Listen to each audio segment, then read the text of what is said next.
Hi YouTube. I just wanted to come on and make a quick video. I'm so sorry guys. I have not uploaded a more recent video. I promise you I've probably made 2 videos and just never got the chance to upload them, and then by the time I thought about it, it was so late, and I don't know, I just haven't. I don't know what it's been. I don't know what's been the problem. The last few months have been really busy for us, and so when I can squeeze in making the video and then, taking the time to upload it has definitely been my downfall. So I will try to get better at that, but I have not made a video since, I believe it's week 12, and man, a lot has definitely happened since week 12, and try and keep it as short as I can. So, I am currently on week 18 and 4 days. And actually, Saturday will be week 19, so that kind of shows you how long it's been. And like I said, I don't think I've made my last video since week 12. So, let me see if I can kind of remember back around week 13, of course. In the middle of week 13, I did consider myself in the second trimester, so that was really exciting.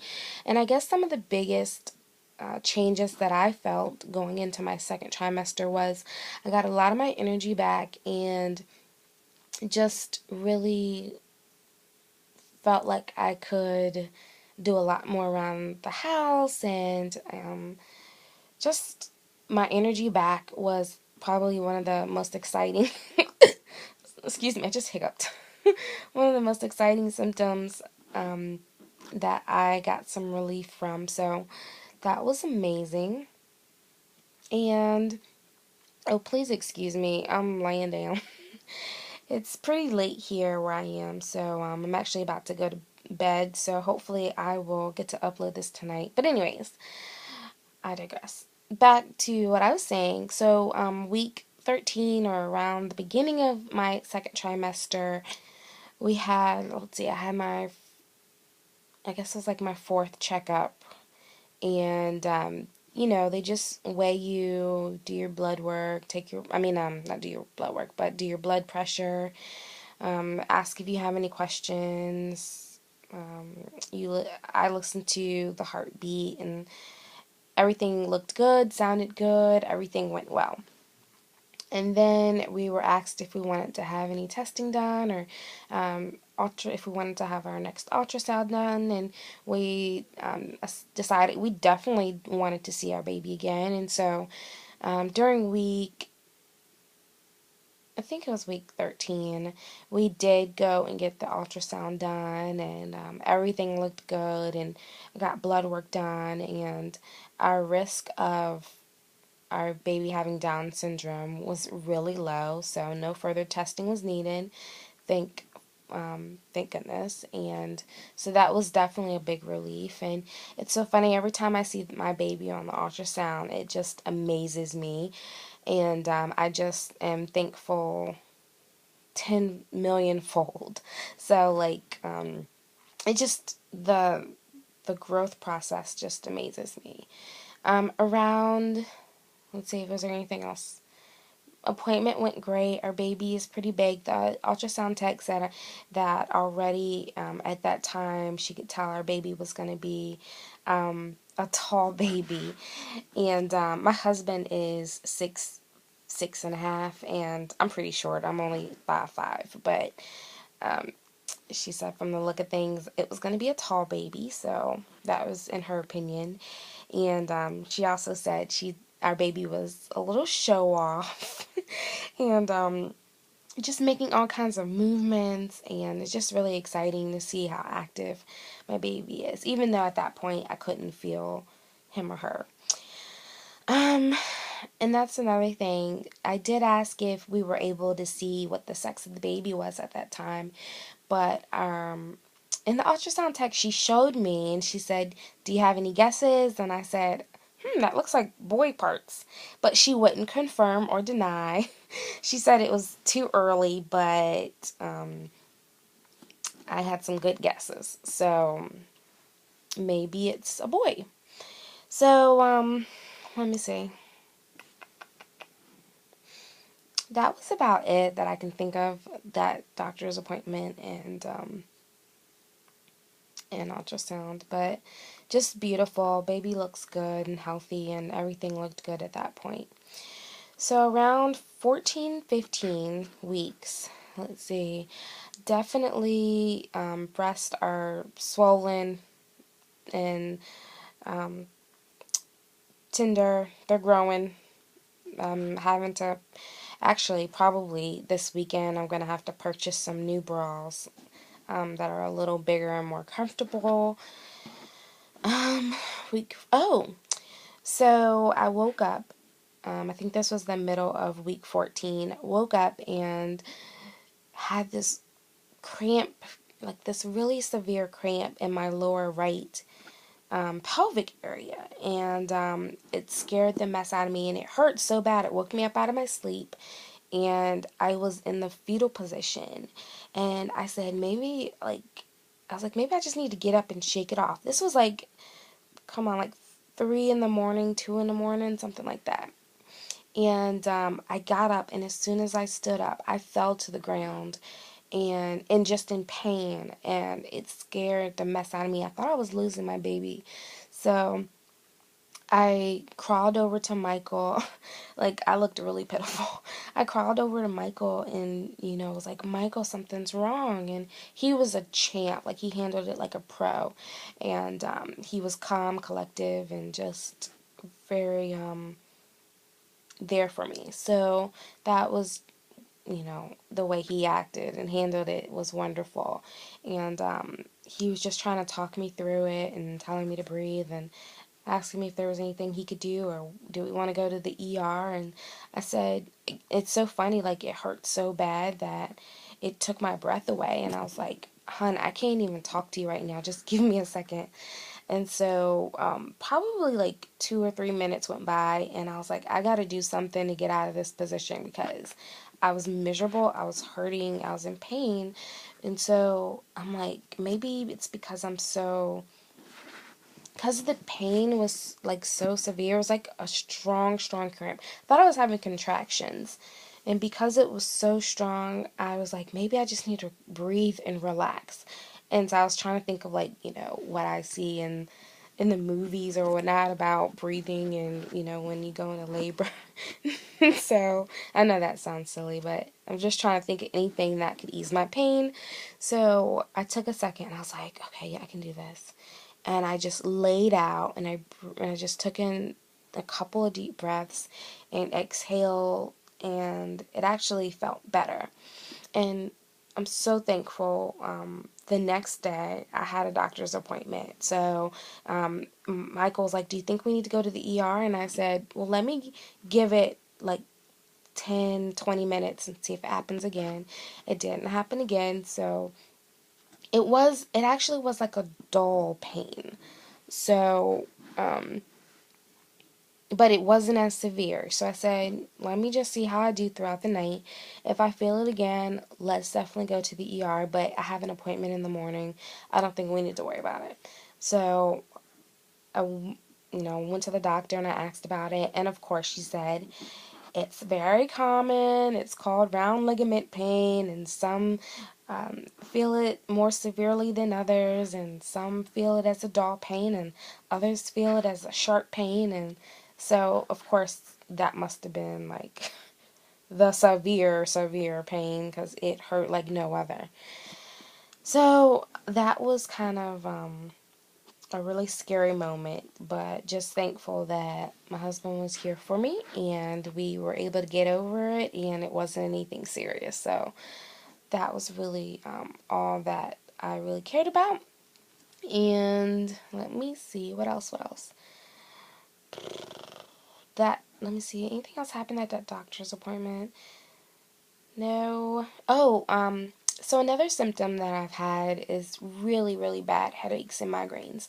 I'm actually a migraine sufferer before I got pregnant, and so I actually had headaches, and actually, I had headaches prior to my second trimester, and so, but they weren't anywhere near as bad as they'd been going through week like 13 on, and actually I still get them, and I had a really bad one today, and they seem to be tension related and seasonal, like sinus related, and so she gave me a prescription, and they have really, really helped. So that's what I have been doing. So at that doctor's appointment, I was asking her about that, and she was telling me because I previously had migraines that I would be prone to getting bad headaches. So that was something that I had learned.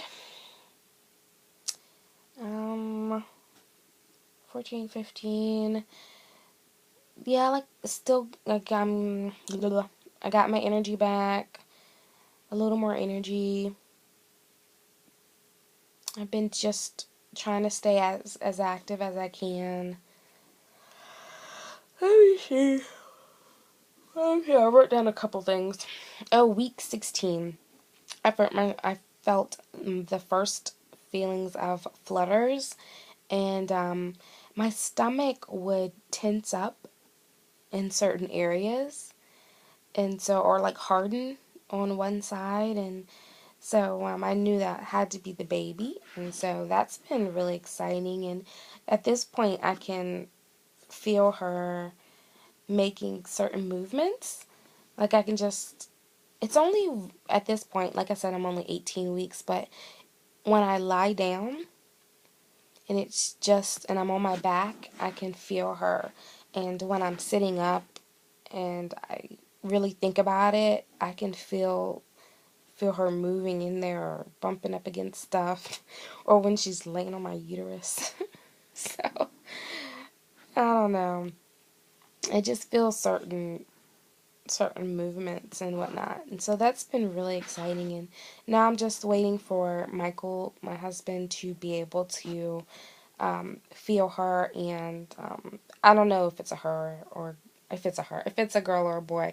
I just choose one and go with it. I just choose either like boy or girl and roll with it whatever feels natural in the moment. So just because I say her doesn't mean we know if it's a girl or a boy. Clearly, because I mentioned that earlier, but just stating it in case you're wondering why I keep calling it her or him. So let me see what else has been going on. First flutters, first little food aversions and smell aversions the last few days. It's not like one particular food that just grosses me out. It's just in the moment if something doesn't look right or taste right, um, I just don't handle it well. It turns my stomach, and same with the smell. Like if I just smell something that is just off to me, it really does. I really get nauseous, and if I don't get away from it, I will gag or throw up. So that's what I've been dealing with. That's actually only been the last couple of weeks that it's been like that. So I hope that goes away because that has been pretty painful. Not painful, but I don't like being nauseous. So yeah, hope that goes away.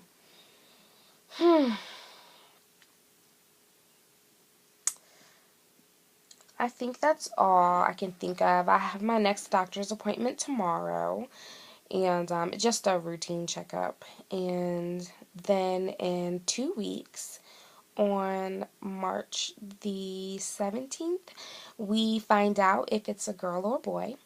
But in essence, we don't really find out. We are going to wait until that weekend. Our friend, one of my best friends, is throwing me a reveal party, and so she is going to she actually is not going to know either. She's going to be the keeper of the envelope, and she's going to take it to Party City to do, I don't know if she's going to, I think she said she's going to do something with a balloon.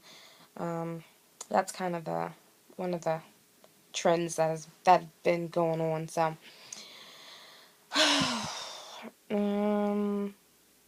but I'm just excited. Even if I have to wait a few days for the reveal party, it'll just be nice knowing what we're having. So we can really start to plan what we need and get our registries going, getting our, getting the nursery ready and picking the colors and all that good stuff. So we're just really anxious to find that out so we can kind of get the next step rolling. So I think that's all I can think of. I know this was kind of rushed and I didn't really prepare the best that I could, but I just wanted to be able to post something and have you guys.